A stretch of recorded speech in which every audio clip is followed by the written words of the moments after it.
Good morning, family. It's your DC dude, and right now I'm standing on Bennett Road on the bridge over the Anacostia River. Why would you be doing a thing like that, DC dude? Because today we will be covering Ward 5. And if you remember Ward 7 boundary came out of the Anacostia River onto Bennett Road behind me, bam, and then headed down Bennett Road to 19th Street and made a left. Well, with Ward 5, it does something similar. It comes out of the river too, but it doesn't turn on 19th Street. It keeps straight. And then bears to the right on Florida Avenue like Ward 6 did.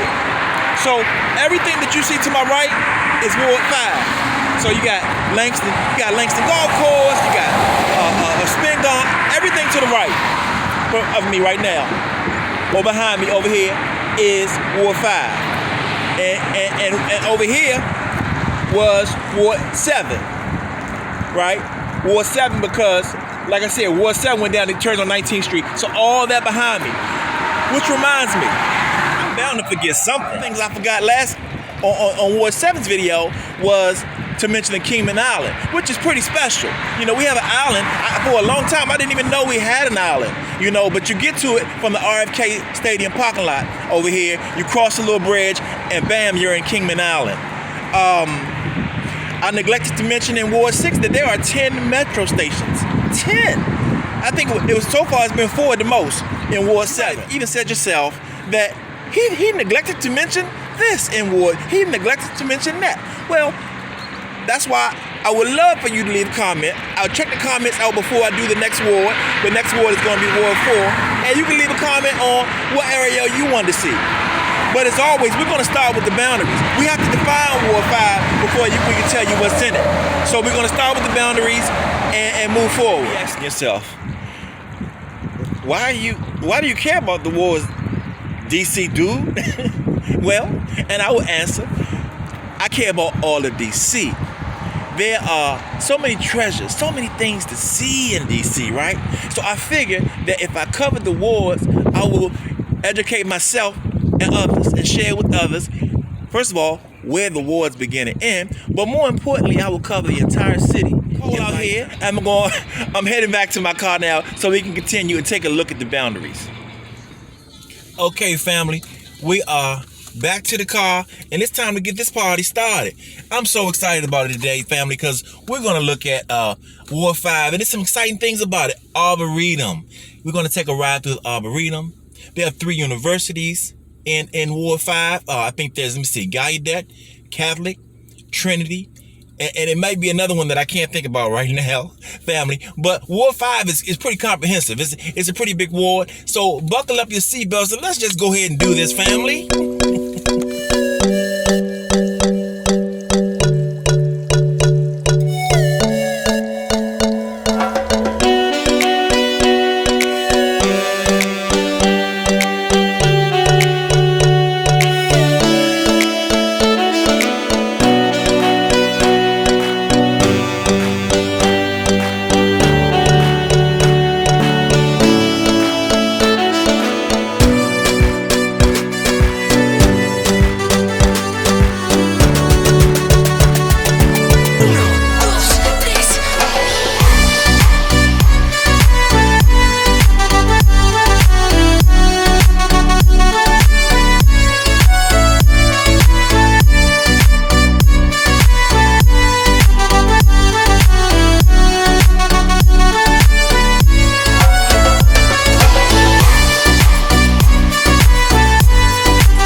could not keep silent on this one, family.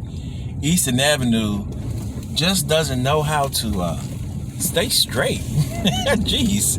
I mean, so back there, when we first got on Eastern Avenue, coming out of the Lamont Riggs neighborhood, and we came off of what was that street? Kennedy Street, which was one of the borders.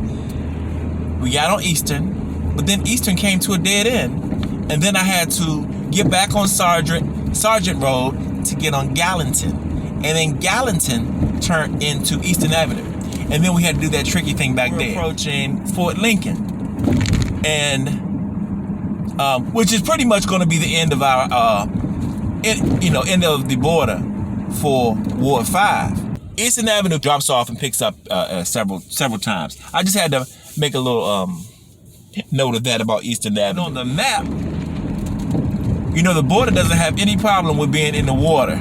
so when we get to the end of Eastern, right around where Route 50 and 295 kind of connect, that's on the map. That's the end of the Ward 5. So it's going to get back in the river, basically. And then it's going to come out on Benning Road where we started.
So that's it, family. So what did y'all think about Ward 5? Were you pretty dead on about where Ward 5 was, its boundaries? Did you think anything was cool about it? Did you know it had that many hospitals, that many universities? Leave in the comments below. We would love to hear all about it. Does anybody out there still hold the opinion that DC is not a cool place to live? I mean, you may have been here all your life, and it gets to a point where you kind of take the city for granted. Meanwhile, millions of people come here every single year just to get a glance of it. So for those of you who just might be stuck in the DC doldrums, I implore you and allow me to continue to throw things at you that I think are pretty cool about DC. So as always, if you want to ride, just click on subscribe.